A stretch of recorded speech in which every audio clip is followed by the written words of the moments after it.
BA1 honours वाले students. बेटा अज जिहड़ा असीं अपना टॉपिक करना है, टॉपिक तो देखो कई दिनों तो पुराना साडा चल रहा है, कादरियाल नाल संबंधित। कादरियाल ने जिहड़ा पूरन भगत का किस्सा लिखिया, अज जिहड़ा पर असीं उहदा क्वेश्चन करना है, जिन्हों तुहानूं जो मैं दसूँगी वो क्वेश्चन है बेटा कि कादरियाल दी किस्साकारी दीयां विशेषतावां, कि कादरियाल ने जिहड़ा किस्सा लिखिया ना वो दूजे किस्साकारां दे किस्सिਆਂ ਤੋਂ किस तरह ਵੱਖਰਾ है, कि दूजे किस्साकारां दे किस्सिਆਂ ਤੋਂ किस तरह ਵੱਖਰਾ है ਉਹਦਾ जो किस्सा ਉਹਨੇ पूरन भगत वाला लिखिया। बहुत ही आसान जिहा क्वेश्चन है, आओ क्वेश्चन ते आंसर ते आ जाइए। पंजाबी किस्साकारी भिन्न भिन्न किस्साकारां दा ਦੇ ਹੱਥਾਂ ਵਿੱਚ ਬਣਦੀ ਸੰਵਰਦੀ ਰਹੀ। ਪੰਜਾਬੀ ਦੇ ਜਿਹੜੇ ਕਿੱਸੇ ਨੇ ਨਾ ਬਹੁਤ ਸਾਰੇ ਕਿੱਸਾਕਾਰਾਂ ਦੇ ਹੱਥਾਂ ਵਿੱਚ ਬਣਦੇ ਰਹੇ, ਸੰਵਰਦੇ ਰਹੇ। ਉਹਨਾਂ ਨੇ ਆਪਣੇ ਢੰਗ ਨਾਲ ਉਹਨਾਂ ਨੂੰ ਲਿਖਿਆ, ਆਪਣੇ ਢੰਗ ਨਾਲ ਉਹਨਾਂ ਦਾ ਸਟਰਕਚਰ ਬਣਾਇਆ।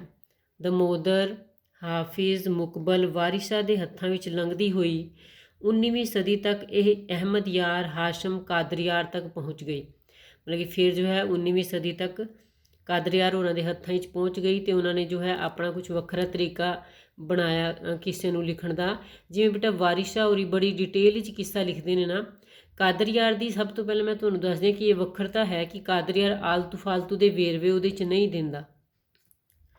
ਪੰਜਾਬੀ ਕਿੱਸਾਕਾਰ ਆਪਣੇ ਕਿੱਸੇ ਦਾ ਆਰੰਭ ਆਮ ਤੌਰ 'ਤੇ ਮੰਗਲਾਚਰਨ ਨਾਲ ਕਰਦੇ ਨੇ। ਇਹ ਬਿਟ ਤੁਹਾਨੂੰ ਆਮ ਤੌਰ 'ਤੇ ਛੋਟੇ ਕੁਐਸਚਨਾਂ 'ਚ ਵੀ ਆਉਂਦਾ ਹੈ ਕਿ ਮੰਗਲਾਚਰਨ ਜਿਹੜਾ ਹੈ ਨਾ ਉਹ ਕਿਹੜੇ ਕਿਹੜੇ ਕਾਵ ਰੂਪ ਵਿੱਚ ਯੂਜ਼ ਕੀਤਾ ਜਾਂਦਾ ਹੈ। ਮੰਗਲਾਚਰਨ ਮੁੱਖ ਰੂਪ ਵਿੱਚ ਵਾਰ ਵਿੱਚ ਯੂਜ਼ ਕੀਤਾ ਜਾਂਦਾ ਹੈ ਜਾਂ ਕਿੱਸੇ ਵਿੱਚ ਯੂਜ਼ ਕੀਤਾ ਜਾਂਦਾ ਹੈ। ਅਤੇ ਮੰਗਲਾਚਰਨ ਜੋ ਹੈ ਉਹ ਜਦੋਂ ਕਾਦਰਿਆਰ ਲਿਖਦਾ ਨਾ ਮੰਗਲਾਚਰਨ, ਉਹਨੇ ਵੀ ਮੰਗਲਾਚਰਨ ਲਿਖਿਆ ਅਤੇ ਪਰ ਉਹਨੇ ਬਹੁਤ ਛੋਟਾ ਲਿਖਿਆ। ਦੇਖੋ ਅੱਗੇ ਗੱਲ ਆਏਗੀ ਕਿ ਇਸ ਵਿੱਚ ਕਵੀ ਰੱਬ ਨੂੰ ਧਿਆਉਂਦਾ ਹੈ। ਇਹ ਤਾਂ ਤੁਹਾਨੂੰ ਪਤਾ ਹੈ। ਮੰਗਲਾਚਰਨ ਤੁਹਾਡੇ ਕੋਲ ਜਦੋਂ ਪਿਛਲੇ ਸਾਲ ਤੁਸੀਂ ਭਾਈ ਗੁਰਦਾਸ ਵਾਲੀਆਂ ਵਾਰਾਂ ਕੀਤੀਆਂ ਉਹਦੇ 'ਚ ਵੀ ਮੈਂ ਤੁਹਾਨੂੰ ਦੱਸਿਆ ਕਿ ਮੰਗਲਾਚਰਨ ਕੀ ਹੁੰਦਾ ਹੈ। ਇਸ ਤੋਂ ਪਿੱਛੇ ਕਿੱਸਾ ਲਿਖਣ ਦਾ ਕਾਰਨ ਦੱਸਿਆ ਜਾਂਦਾ। ਪਹਿਲਾਂ ਤਾਂ ਮੰਗਲਾਚਰਨ ਲਿਖਦਾ ਹੈ ਰਾਈਟਰ, ਫਿਰ ਉਹ ਇਹ ਦੱਸਦਾ ਕਿ ਉਹਨੇ ਕਿੱਸਾ ਕਿਉਂ ਲਿਖਿਆ, ਜਿਹੜਾ ਆਮ ਤੌਰ 'ਤੇ ਉਹਦਾ ਆਨਸਰ ਆਪ ਹੀ ਹੁੰਦਾ ਕਿੱਸਾਕਾਰ ਦਾ ਆਨਸਰ, ਕਿ ਮੈਂ ਤਾਂ ਲਿਖਿਆ ਕਿ ਮੇਰੇ ਦੋਸਤਾਂ ਨੇ ਮੈਨੂੰ ਕਿਹਾ। ਕਾਦਰਿਆਰ ਨੇ ਆਪਣੇ ਕਿੱਸੇ ਦੇ ਆਰੰਭ ਵਿੱਚ ਲੰਬਾ ਚੌੜਾ ਮੰਗਲਾਚਰਨ ਨਹੀਂ ਦਿੱਤਾ। ਉਸ ਦਾ ਮੰਗਲਾਚਰਨ ਕੇਵਲ 4 ਤੁਕਾਂ ਦਾ ਹੈ। ਦੇਖੋ, ਅਵਲ ਆਖ ਸੁਣਾ ਖੁਦਾ ਤਾਈਂ, ਜਿਹਨੂੰ ਪੀਰ ਫਕੀਰ ਧਿਆਉਂਦੇ ਨੇ, ਲੋਹ ਕਲਮ ਤੇ ਜ਼ਮੀਨ ਅਸਮਾਨ ਤਾਰੇ, ਚੰਦ ਸੂਰਜ ਵੀ ਸੀਸ ਨਿਵਾਉਂਦੇ ਨੇ। ਇਸ ਵਿੱਚ ਰੱਬ ਦੀ ਆਰਾਧਨਾ ਕੀਤੀ ਕਾਦਰਿਆਰ ਨੇ ਅਤੇ ਸਾਰੀ ਸ੍ਰਿਸ਼ਟੀ ਉਸ ਦੇ ਹੁਕਮ ਵਿੱਚ ਕਾਰਜ ਕਰਦੀ ਹੈ, ਇਹ ਗੱਲ ਕੀਤੀ। ਅਤੇ ਕਵੀ ਨੇ ਆਪਣੇ ਕਿੱਸੇ ਵਿਚਲੀ ਸਰਲਤਾ ਅਤੇ ਸਧਾਰਨਤਾ ਵਾਂਗ ਮੰਗਲਾਚਰਨ ਨੂੰ ਵੀ ਸਧਾਰਨ ਰੱਖਿਆ। ਜਿਸ ਤਰ੍ਹਾਂ ਉਹਦਾ ਕਿੱਸਾ ਬੜੀ ਆਸਾਨੀ ਨਾਲ ਸਮਝ ਆ ਜਾਂਦਾ ਹੈ ਨਾ, ਬਹੁਤ ਸਧਾਰਨ ਜਿਹੀ ਲੈਂਗੁਏਜ ਉਹਨੇ ਯੂਜ਼ ਕੀਤੀ, ਉਸੇ ਤਰ੍ਹਾਂ ਜੋ ਹੈ ਦੇਖੋ ਉਹਦੀ ਮੰਗਲਾਚਰਨ ਵੀ ਬਹੁਤ ਸਿੰਪਲ ਅੱਖਰਾਂ ਵਿੱਚ ਉਹਨੇ ਲਿਖਿਆ। ਹੁਣ ਜਿਵੇਂ ਆਮ ਬਾਕੀ ਕਿੱਸਾਕਾਰ 'ਤੇ ਗੱਲ ਕਰਦੇ ਨੇ ਨਾ, ਵਾਰਿਸ ਸ਼ਾਹ ਵੀ ਗੱਲ ਕਰਦਾ ਹੈ ਕਿ ਉਹ ਕਿੱਸਾ ਕਿਉਂ ਲਿਖ ਰਿਹਾ ਹੈ। ਦਮੋਦਰ ਵੀ ਗੱਲ ਕਰਦਾ ਹੈ ਕਿ ਹੀਰ ਤੇ ਰਾਂਝੇ ਦੀ ਰੂਹ ਆਈ ਉਹਦੇ ਕੋਲ, ਠੀਕ ਹੈ, ਐਵੇਂ ਕਰਕੇ। ਪਰ ਜੋ ਹੈ ਕਾਦਰਿਆਰ ਕੋਈ ਗੱਲ ਨਹੀਂ ਕਰਦਾ ਕਿ ਉਹ ਕਿੱਸਾ ਕਿਉਂ ਲਿਖ ਰਿਹਾ ਹੈ। ਕਿੱਸਾ ਲਿਖਣ ਦਾ ਕੋਈ ਕਾਰਨ ਉਹ ਪ੍ਰਗਟ ਨਹੀਂ ਕਰਦਾ, ਸਗੋਂ ਦਮੋਦਰ ਵਾਂਗ ਇੱਕਦਮ ਹੀ ਕਿੱਸੇ ਦੀ ਕਹਾਣੀ ਜੋ ਹੈ ਅਲਫ ਸ਼ੁਰੂ ਕਰ ਦਿੰਦਾ ਹੈ। ਜਦੋਂ ਲਿਖਦਾ ਹੈ ਅਲਫ ਆ ਸਖੀ ਸਿਆਲਕੋਟ ਅੰਦਰ ਪੂਰਨ ਪੁੱਤ ਸਲਵਾਨ ਦੇ ਜਾ ਆਈ। ਇਸ ਤੋਂ ਬਾਅਦ ਕਿੱਸਾ ਪੂਰੀ ਰਵਾਨੀ ਅਤੇ ਵੇਗ ਨਾਲ ਆਪਣੇ ਸਿਖਰ ਵੱਲ ਵੱਧਦਾ ਹੈ।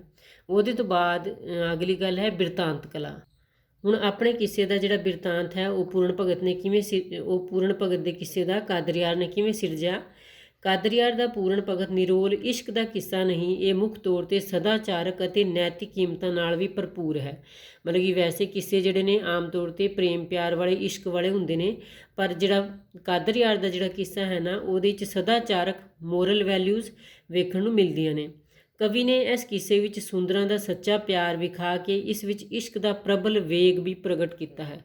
ਰਾਣੀ ਸੁੰਦਰਾਂ ਉਹ ਜਦੋਂ ਪੂਰਨ ਨੂੰ ਜੋਗੀ ਬਣਿਆ ਦੇਖਦੀ ਹੈ ਨਾ, ਉਹਦੇ ਉੱਤੇ ਮੋਹਿਤ ਹੋ ਜਾਂਦੀ ਹੈ, ਉਹਦੇ ਸੱਚੇ ਪਿਆਰ ਦੀ ਗੱਲ ਕੀਤੀ। ਅਤੇ ਪੰਜਾਬੀ ਕਿੱਸਿਆਂ ਵਿੱਚ ਪਾਇਆ ਜਾਣ ਵਾਲਾ ਬਨਾਵਟੀ ਨਾਇਕਾ ਕਾਰੀ ਦਾ ਰਿਵਾਜ ਕਾਦਰਿਆਰ ਨੇ ਨਹੀਂ ਅਪਣਾਇਆ। ਮਤਲਬ ਕਿ ਨਾਇਕਾ ਦੀ ਸੁੰਦਰਤਾ ਦਾ ਵਰਣਨ ਕਰੀ ਜਾਣਾ, ਅਜਿਹਾ ਕੁਝ ਕਾਦਰਿਆਰ ਨਹੀਂ ਕਰਦਾ ਹੋਰ ਬਾਕੀ ਕਿੱਸਿਆਂ 'ਚ ਕੀਤਾ ਜਾ ਰਿਹਾ ਸੀਗਾ। ਮੁੱਖ ਪਾਤਰਾਂ ਤੋਂ ਛੁੱਟ ਪਰੀਆਂ, ਜਿੰਨ, ਭੂਤ, ਗੋਲੀਆਂ, ਬਾਂਦੀਆਂ, ਮਤਲਬ ਕਿ ਨੌਕਰਾਣੀਆਂ ਆਦਿ ਦੇ ਵਰਣਨ ਦੀ ਵੀ ਭਰਪੂਰ ਮਾਤਰਾ ਵਿੱਚ ਉਹਨੇ ਪੇਸ਼ ਕੀਤੇ। ਮਤਲਬ ਕਿ ਉਹਨਾਂ ਦੀ ਗੱਲ ਵੀ ਉਹਨੇ ਕੀਤੀ ਹੈ। ਅੱਗੇ ਹੈ ਨਾਇਕ ਨਾਇਕਾ ਦੇ ਮਾਤਾ ਪਿਤਾ ਨੂੰ ਵੀ ਬਾਕੀ ਕਿੱਸਿਆਂ 'ਚ ਨਾਇਕ ਨਾਇਕਾ ਦੇ ਮਾਤਾ ਪਿਤਾ ਨੂੰ ਵੀ ਰੱਜ ਕੇ ਵਡਿਆਇਆ ਜਾਂਦਾ ਹੈ ਕਿ ਫਲਾਣਾ ਵੱਡਾ ਜ਼ਮੀਂਦਾਰ ਹੈ ਇੰਜ ਫਲਾਣਾ। ਪਰ ਐਨੇ ਜੋ ਹੈ ਬੇਸ਼ੱਕ ਉਹ ਰਾਜਾ ਸਲਵਾਨ ਸੀ, ਪਰ ਕੋਈ ਬਹੁਤੀ ਸਿਫਤ ਉਹਦੀ ਨਹੀਂ ਕਰਦਾ ਕਾਦਰਿਆਰ। ਪਰੰਤੂ ਕਾਦਰਿਆਰ ਆਪਣੇ ਕਿੱਸੇ ਪੂਰਨ ਭਗਤ ਵਿੱਚ ਅਜਿਹੇ ਵਾਧੂ ਤੇ ਫਾਲਤੂ ਵੇਰਵਿਆਂ ਤੋਂ ਸੰਕੋਚ ਕਰਦਾ ਹੈ। ਇਸ ਕਿੱਸੇ ਵਿੱਚ ਬੇਸ਼ੱਕ ਲੂਣਾ ਤੇ ਰਾਣੀ ਸੁੰਦਰਾਂ ਨੂੰ ਸੁੰਦਰਤਾ ਉਹਨੇ ਪੇਸ਼ ਕੀਤਾ ਹੈ, ਪਰ ਉਹਨਾਂ ਦੀ ਸੁੰਦਰਤਾ ਦਾ ਵਰਣਨ ਕਵੀ ਨੇ ਜ਼ਿਆਦਾ ਵਿਸਥਾਰ ਵਿੱਚ ਨਹੀਂ ਕੀਤਾ। ਰਾਣੀ ਸੁੰਦਰਾਂ ਦੀ ਸੁੰਦਰਤਾ ਦੀ ਤਸਵੀਰ ਕਾਦਰਿਆਰ ਇਸ ਤਰ੍ਹਾਂ ਖਿੱਚਦਾ ਹੈ। ਰਾਣੀ ਸੁੰਦਰਾਂ ਮੁਖ ਤੋਂ ਲਾ ਪਰਦਾ, ਸਭਨਾਂ ਵੱਲ ਦੀਦਾਰ ਦਾ ਦੇ ਫੇਰਾ, ਗੁਰੂ ਗੋਰਖਨਾਥ ਤੇ ਪੂਰਨ ਰਹੇ ਸਾਬਤ, ਹੋ ਡੋਲਿਆ ਸਿੱਧਾ ਦਾ ਸਭ ਡੇਰਾ। ਮਤਲਬ ਕਿ ਜਦੋਂ ਰਾਣੀ ਸੁੰਦਰਾਂ ਉੱਥੇ ਰੋਟੀ ਲੈ ਕੇ ਜਾਂਦੀ ਹੈ ਨਾ, ਪਹਿਲਾਂ ਤਾਂ ਪੂਰਨ ਦੇ ਕੋਲ ਬਹੁਤ ਸਾਰੇ ਉਹਦੀ ਝੋਲੀ 'ਚ ਰੋਟੀ ਤੇ ਨਹੀਂ ਪਾਉਂਦੀ, ਬਹੁਤ ਸਾਰੇ ਹੀਰੇ ਮੋਤੀ ਪਲਟ ਦਿੰਦੀ ਹੈ, ਅਤੇ ਫਿਰ ਜਦੋਂ ਵਾਪਸ ਕਰਵਾਉਂਦਾ ਗੋਰਖਨਾਥ, ਉਸ ਵੇਲੇ ਦੀ ਗੱਲ ਹੈ, ਫਿਰ ਉਹ ਆਪ ਰੋਟੀ ਲੈ ਕੇ ਬਣਾ ਕੇ ਲੈ ਕੇ ਜਾਂਦੀ ਹੈ। ਉਸ ਵੇਲੇ ਉਹਦੀ ਸੁੰਦਰਤਾ ਨੂੰ ਦੇਖ ਕੇ ਸਾਰੇ ਡੋਲ ਜਾਂਦੇ ਨੇ। ਬਸ ਇੱਕ ਗੁਰੂ ਗੋਰਖਨਾਥ ਅਤੇ ਪੂਰਨ ਜੋ ਹੈ ਉਹ ਦੋਵੇਂ ਸਾਬਤੇ ਰਹਿੰਦੇ ਨੇ। ਪੂਰਨ ਦੀ ਸੁੰਦਰਤਾ ਦਾ ਵਰਣਨ ਕਰਦਾ ਹੋਇਆ ਕਾਦਰਿਆਰ ਲਿਖਦਾ ਹੈ ਕਿ ਉਹ ਇੰਨਾ ਸੁੰਦਰ ਹੈ ਕਿ ਲੂਣਾ ਰਾਜੇ ਨੂੰ ਭੁੱਲ ਕੇ ਉਹਦੇ ਉੱਤੇ ਮੋਹਿਤ ਹੋ ਜਾਂਦੀ ਹੈ। ਕੀ ਲਿਖਦਾ ਹੈ ਕਾਦਰਿਆਰ? ਕਹਿੰਦਾ, ਸਵਾਦ ਸਿਫਤ ਨਾ ਹੁਸਨ ਦੀ ਜਾਏ ਚੱਲੀ, ਰਾਣੀ ਦੇਖ ਕੇ ਪੂਰਨ ਨੂੰ ਤੁਰਤ ਮੁੱਠੀ, ਸੂਰਤ ਨਜ਼ਰ ਆਈ ਰਾਜਾ ਭੁੱਲ ਗਿਆ, ਸਿਰ ਪੈਰ ਤਾਈਂ ਅੱਗ ਭੜਕ ਉੱਠੀ। ਕਾਦਰਿਆਰ ਨੇ ਆਪਣੇ ਕਿੱਸੇ ਵਿੱਚ ਈਰਾਨੀ ਪਰੰਪਰਾ ਨਹੀਂ ਅਪਣਾਈ, ਸਗੋਂ ਉਸ ਦਾ ਕਿੱਸਾ ਭਾਰਤੀ ਮੂਲ ਦਾ ਹੀ ਹੈ। ਮਤਲਬ ਕਿ ਆਮ ਤੌਰ 'ਤੇ ਬੇਟਾ ਹੁਣ ਤੱਕ ਜਿਹੜੇ ਕਿੱਸੇ ਲਿਖੇ ਜਾ ਰਹੇ ਸੀਗੇ ਨਾ, ਉਹ ਈਰਾਨ ਵਿੱਚ ਜਿਹੜੇ ਕਿੱਸੇ ਲਿਖੇ ਜਾਂਦੇ ਸੀ ਉਹਨਾਂ ਦੀ ਪਰੰਪਰਾ ਦੇ ਉੱਤੇ ਲਿਖੇ ਜਾਂਦੇ ਸੀ, ਪਰ ਇਹਨੇ ਜੋ ਹੈ ਅਜਿਹਾ ਨਹੀਂ ਕੀਤਾ, ਜਿਸ ਵਿੱਚ ਮਰਦ ਦੀ ਸੁੰਦਰਤਾ ਉੱਤੇ ਵਧੇਰੇ ਬਲ ਦਿੱਤਾ ਜਾਂਦਾ ਸੀਗਾ ਈਰਾਨੀ ਪਰੰਪਰਾ ਅਨੁਸਾਰ। ਤਾਂ ਹੀ ਉਹ ਔਰਤਾਂ ਦੀ ਕਸ਼ਿਸ਼ ਦਾ ਕੇਂਦਰ, ਜਿਸ ਵਿੱਚ ਮਰਦ ਦੀ ਵਧੇਰੇ ਬਲ, ਇਹਨੇ ਕੀ ਕੀਤਾ ਕਿ ਮਰਦ ਦੀ ਸੁੰਦਰਤਾ ਦੇ ਉੱਤੇ ਵਧੇਰੇ ਬਲ ਦਿੱਤਾ, ਤਾਂ ਹੀ ਪੂਰਨ ਜੋ ਹੈ ਔਰਤਾਂ ਦੀ ਕਸ਼ਿਸ਼ ਦਾ ਕੇਂਦਰ ਬਣਦਾ ਹੈ। ਅਸਲ ਵਿੱਚ ਇਹ ਕਿੱਸਾ ਪੂਰਨ ਦੀ ਸਾਬਤੀ ਤੇ ਬਾਦਸ਼ਾਹ ਦੀ ਬੁਰਿਆਈ ਦੀ ਟੱਕਰ ਵਿੱਚੋਂ ਪੈਦਾ ਹੁੰਦਾ। ਮਤਲਬ ਕਿ ਪੂਰਨ ਆਪਣੇ ਆਪ ਵਿੱਚ ਹਰ ਇੱਕ ਗੱਲ ਵਿੱਚ ਪੂਰਨ ਹੈ, ਆਈਡੀਅਲ ਮਨੁੱਖ ਹੈ, ਉਹ ਇੱਕ ਆਦਰਸ਼ਵਾਦੀ ਬੰਦਾ ਹੈ, ਅਤੇ ਰਾਜਾ ਜਿਹੜਾ ਹੈ ਬਾਦਸ਼ਾਹ ਸਲਵਾਨ ਜਿਹੜਾ ਹੈ ਉਹ ਜੋ ਹੈ ਕੰਨਾਂ ਦਾ ਕੱਚਾ ਹੈ। ਜਿਵੇਂ ਉਹਨੂੰ ਕੋਈ ਕਹਿੰਦਾ ਉਵੇਂ ਮੰਨ ਲੈਂਦਾ, ਪੰਡਤ ਕਹਿੰਦੇ ਨੇ ਉਵੇਂ ਮੰਨ ਲੈਂਦਾ, ਲੂਣਾ ਕਹਿੰਦੀ ਉਵੇਂ ਮੰਨ ਲੈਂਦਾ, ਇਸ ਕਰਕੇ ਉਹ ਕੰਨਾਂ ਦਾ ਕੱਚਾ ਹੈ ਉਹ ਬੰਦਾ। ਪੂਰਨ ਆਪਣੇ ਚਰਿੱਤਰ ਵਿਚਲੀ ਉੱਚਤਾ ਕਾਰਨ ਹਰ ਮੈਦਾਨ ਫਤਿਹ ਕਰ ਲੈਂਦਾ ਹੈ, ਭਾਵੇਂ ਇਹ ਟੱਕਰ ਲੂਣਾ ਦੀ ਕਾਮ ਵਾਸਨਾ ਨਾਲ, ਭਾਵੇਂ ਪਿਤਾ ਦੇ ਕ੍ਰੋਧ ਨਾਲ ਹੋਵੇ। ਮਤਲਬ ਕਿ ਹਰ ਇੱਕ ਥਾਂ 'ਤੇ ਪੂਰਨ ਜਿੱਤ ਜਾਂਦਾ ਹੈ। ਰਾਣੀ ਸੁੰਦਰਾਂ ਨੇ ਦੇਖੋ ਬਥੇਰੀ ਕੋਸ਼ਿਸ਼ ਕੀਤੀ ਉਹਨੂੰ ਰੋਕਣ ਦੀ, ਉੱਥੇ ਨਹੀਂ ਪੂਰਨ ਰੁਕਿਆ। ਲੂਣਾ ਦੇ ਅੱਗੇ ਨਹੀਂ ਉਹਦਾ ਲੂਣਾ ਦਾ ਕੋਈ ਵਸ ਨਹੀਂ ਚੱਲਿਆ। ਇਹਦੇ ਅੱਗੇ ਕਾਦਰਿਆਰ ਕਹਿੰਦਾ ਪੂਰਨ ਭਗਤ ਦੇ ਅੱਗੇ ਰਾਜਾ ਸਲਵਾਨ ਦੇ ਕ੍ਰੋਧ ਦਾ ਵੀ ਦੇਖੋ ਪੂਰੀ ਤਰ੍ਹਾਂ ਨਾਲ ਟਾਕਰਾ ਕਰਦਾ ਹੈ ਉਹ। ਫਿਰ ਅਗਲੀ ਗੱਲ ਹੈ ਕਿ ਉਹਦੇ ਕਿੱਸੇ 'ਚ ਜੋ ਹੈ ਰੋਮਾਂਸ ਤੱਤ ਕਿਹੜੇ ਕਿਹੜੇ ਨੇ। ਰੋਮਾਂਸ ਤੋਂ ਭਾਵ ਹੈ ਕਲਪਨਾ ਦੀਆਂ ਗੱਲਾਂ ਕਿਹੜੀਆਂ ਕਿਹੜੀਆਂ ਨੇ। ਰੋਮਾਂਸ ਮੈਨੇ ਵੈਸੇ ਪਿਆਰ ਹੁੰਦਾ ਨਾ ਬੇਟਾ, ਰੋਮਾਂਸ ਮੈਨੇ ਕਿਉਂਕਿ ਜਦੋਂ ਕਿਸੇ ਨੂੰ ਪਿਆਰ ਹੋ ਜਾਂਦਾ ਹੈ ਤਾਂ ਵੀ ਉਹ ਕਲਪਨਾ 'ਚ ਖੋ ਜਾਂਦਾ। ਉੱਥੋਂ ਦੀ ਦੇਖ ਲਿਆ ਕਰੋ ਕਿ ਰੋਮਾਂਸ ਦਾ ਕੀ ਮਤਲਬ ਹੁੰਦਾ, ਕਿ ਕਲਪਨਾ ਨਾਲ ਸੰਬੰਧਿਤ ਗੱਲਾਂ। ਰੋਮਾਂਸ ਕਲਾ ਪੰਜਾਬੀ ਕਿੱਸਾਕਾਰੀ ਦੀ ਖਾਸ ਵਿਸ਼ੇਸ਼ਤਾ ਰਹੀ ਹੈ, ਜਿਸ ਰਾਹੀਂ ਕਿੱਸੇ ਵਿੱਚ ਸ਼ਿੰਗਾਰ ਅਤੇ ਅਦਭੁਤਤਾ ਦਾ ਪ੍ਰਭਾਵ ਪੈਂਦਾ ਹੈ। ਇਹਦੇ ਨਾਲ ਕਿਹਨਾਂ ਦੋ ਚੀਜ਼ਾਂ ਦਾ ਪ੍ਰਭਾਵ ਪੈਂਦਾ ਹੈ, ਇੱਕ ਸ਼ਿੰਗਾਰ ਰਸ ਦਾ, ਇੱਕ ਅਦਭੁਤ ਰਸ ਦਾ। ਅਸੰਭਵ ਕਾਰਜ ਨੂੰ ਅਤ ਕਥਨੀ ਰਾਹੀਂ ਬਿਆਨ ਕੀਤਾ ਜਾਂਦਾ ਹੈ। ਜੋ ਕੰਮ ਹੋ ਨਹੀਂ ਸਕਦਾ ਨਾ ਉਹਨੂੰ ਬਿਆਨ ਕਰਦਾ ਹੈ ਰਾਈਟਰ। ਜਿੰਨ ਭੂਤ ਦਿਓ ਪਰੀਆਂ ਵਿਚਰਦੇ ਦਿਖਾਏ ਜਾਂਦੇ ਹਨ।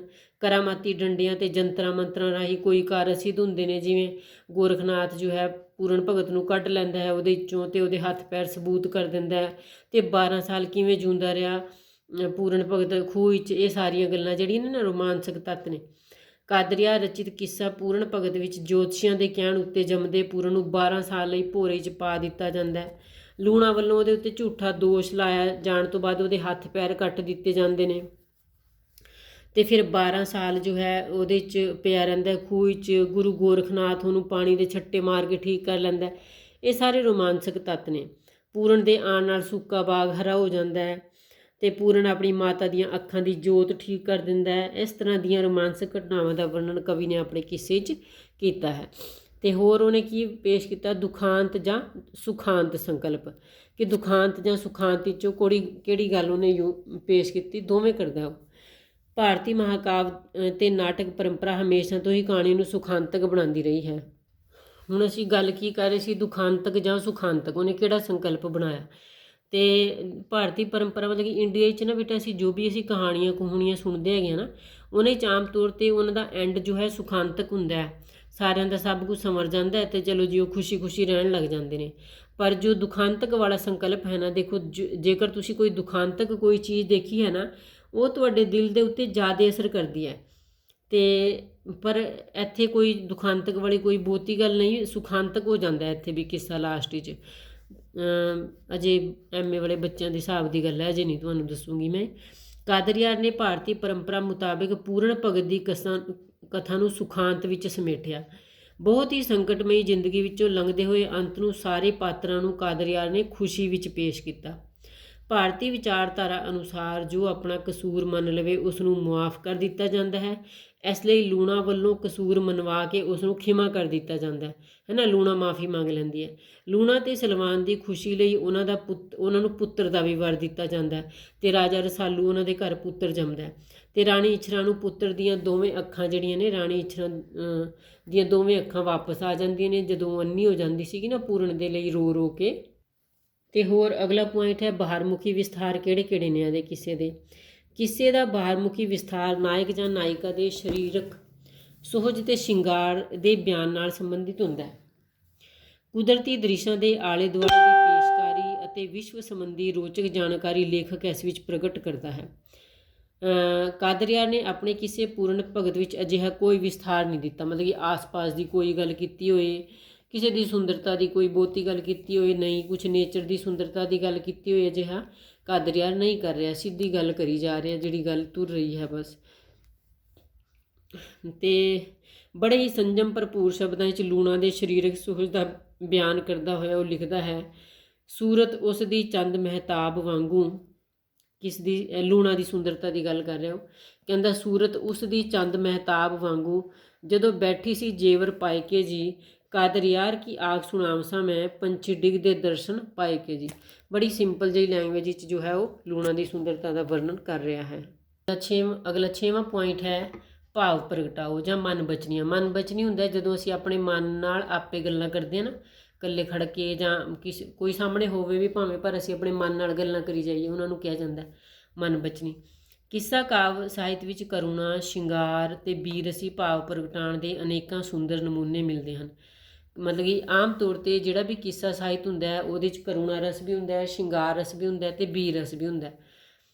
ਕਰੁਣਾ ਹੁੰਦਾ ਜਿਹਨੂੰ ਕਿਸੇ ਨੂੰ ਦੇਖ ਕੇ ਤਰਸ ਆ ਜਾਏ, ਸ਼ਿੰਗਾਰ ਕਿਉਂਕਿ ਪ੍ਰੇਮ ਪਿਆਰ ਦੀ ਗੱਲ ਹੋਏਗੀ ਤਾਂ ਆ ਜਾਂਦਾ ਇਹ ਵਾਲਾ ਰਸ, ਅਤੇ ਬੀਰ ਰਸ ਆ ਜਾਂਦਾ ਜਦੋਂ ਸਾਡੇ ਅੰਦਰ ਬਹਾਦਰੀ ਆ ਜਾਂਦੀ ਹੈ। ਇਹਦੇ ਤੋਂ ਪਹਿਲਾਂ ਬੇਟਾ ਜਿਹੜਾ ਤੁਹਾਨੂੰ ਕੁਐਸਚਨ ਕਰਾਇਆ ਨਾ ਮੈਂ, ਉਹਦੇ 'ਚ ਮੈਂ ਤੁਹਾਨੂੰ ਸਾਰੇ ਰਸ ਦੱਸੇ ਸੀਗੇ, ਸਾਰੇ ਰਸਾਂ ਬਾਰੇ ਦੱਸਿਆ ਤੁਹਾਨੂੰ। ਪੰਜਾਬੀ ਕਿੱਸਿਆਂ ਵਿੱਚ ਭਾਵ ਨੂੰ ਮਨ ਬਚਨੀ ਦੀ ਸ਼ਕਲ ਵਿੱਚ ਪ੍ਰਗਟਾਇਆ ਜਾਂਦਾ ਹੈ, ਮਤਲਬ ਕਿ ਜਿਹੜੇ ਵੀ ਮਨ ਦੇ ਭਾਵ ਹੁੰਦੇ ਨੇ ਉਹਨਾਂ ਨੂੰ ਮਨ ਬਚਨੀ ਦੀ ਸ਼ਕਲ ਵਿੱਚ ਪ੍ਰਗਟਾਇਆ ਜਾਂਦਾ ਹੈ। ਇਸ਼ਕ ਦੇ ਦੁਖਾਨ ਸਮੇਂ ਇਸ ਨੂੰ ਵਧੀਆ ਢੰਗ ਨਾਲ ਪੇਸ਼ ਕੀਤਾ ਜਾਂਦਾ ਹੈ। ਮਨ ਬਚਨੀ ਆਤਮ ਪ੍ਰਗਟਾਓ ਦੀਆਂ ਪੰਕਤੀਆਂ ਹਨ। ਮਨ ਬਚਨੀ ਸੋਲੀਲੋਕੁਈ ਬੋਲਦੇ ਨੇ ਇਹਨੂੰ ਇੰਗਲਿਸ਼ ਵਿੱਚ।